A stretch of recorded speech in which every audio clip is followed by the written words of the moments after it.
दोस्तों और साथियों, लोगों ने आजमाइशों के साथ घर छोड़ा। आप बताइए, घर छोड़ना आसान है? हवेली छोड़ना आसान है? जमीनें छोड़ना आसान है? बाग छोड़ना आसान है? बीवी बच्चों को छोड़ना आसान है? लेकिन इसी जमीन पर नबी अकरम सल्लल्लाहु अलैहि वसल्लम और आपके मानने वालों ने जमीन को ठोकर मारी, नखलिस्तान को ठोकर मारा, बीवी बच्चों को ठोकर मार करके वो चले गए।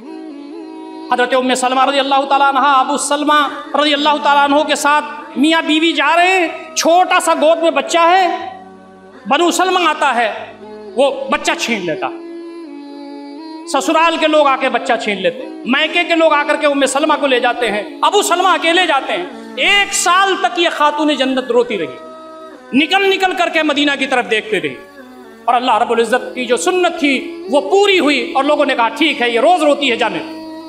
दोस्तों, एक सहाबी थे हजरत सुहैब रूमी रज़ी अल्लाह ताला अन्हु, जो वहाँ लोहारी का काम करते थे, तलवारें बनाते थे, बाद में ज़मीनें खरीद करते थे और उसको फरोख्त करते थे। सब छोड़ करके वो चले गए। एक ऊँट पर लादा सोना चांदी और बहुत सारी चीज़ें जो कीमती थी। मुशरिकीन ने पकड़ लिया और कहा कहाँ ले जा रहे हो? कहा मैं हिजरत करने जा रहा हूँ, सब छोड़ दिया, मेरी ज़मीनें पड़ी हैं, मेरे नखलिस्तान पड़े हैं, मेरी वो सब जायदादें पड़ी हैं, ले लो। कहा ना, हम तुम्हें नहीं जाने देंगे।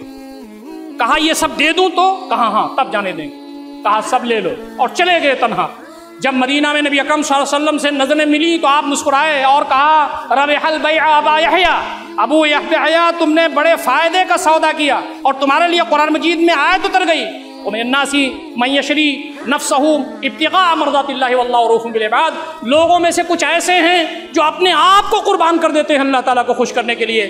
ऐसा सौदा सबसे कीमती सौदा होता है। दोस्तों साथियों, खाना खा लेना, बीवी बच्चों को पाल लेना, एक अच्छा सा घर बना लेना, और स्टेटस के अंदाज में रहना, और हमेशा इस परेशानी में रहना कि मेरी कौन तारीफ कर रहा है, मेरी कौन तारीफ नहीं कर रहा है, ये जिल्लत की ज़िंदगी है। उठिए, अपनी सलाहियतों को इस्तेमाल कीजिए, अपने औकात को काम में लाइए। जब तक हो सके किताब सुन्नत की रोशनी में अपनी ज़िंदगी जिए, और जब तक हो सके अल्लाह ताला का पैगाम गुरबा मसाकीन और लाचार मजबूर मुस्तहिकीन की खिदमत कीजिए। अल्लाह ताला का पैगाम मुझसे बंदों तक पहुँचाइए, सलाहियतों को बचा के ना रखिए।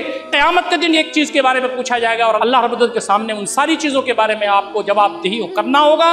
ये इनकलाबी उम्मत है, इसका मिशन इनकलाबी है। उम्मत के लोग इनकलाबी होने चाहिए, उसके अफराद इनकलाबी होने चाहिए। आजमाइशों को दावत नहीं देना, लेकिन आजमाइशें आ जाएं तो सब्र और सबात के साथ रहना, और जब तक इस ज़मीन पर रहिए इस अंदाज से रहिए कि जब मर के जाइए अल्लाह ताला की बारगाह में तो अल्लाह को हमारे ऊपर रहम आ जाए, अल्लाह ताला हम पर रहम कर दे, हमारी मग़फ़िरत कर दे। ऐसा ना हो कि अल्लाह ताला की बारगाह में हाजिर हो तो अल्लाह ताला कहे कि इस नालायक को मेरी नज़रों से हटा दो। नबी अकरम सल्लल्लाहु अलैहि वसल्लम हौज़ कौसर पर जाम पिला रहे हों तो कहें इस मरदूद को मेरी नज़रों से हटाओ, मेरे बाद इसने ना तो मेरे काम को आगे बढ़ाया और ना उस उम्मत वाहिदा के पैगाम को समझा जिसके लिए मैं दुनिया में गया था।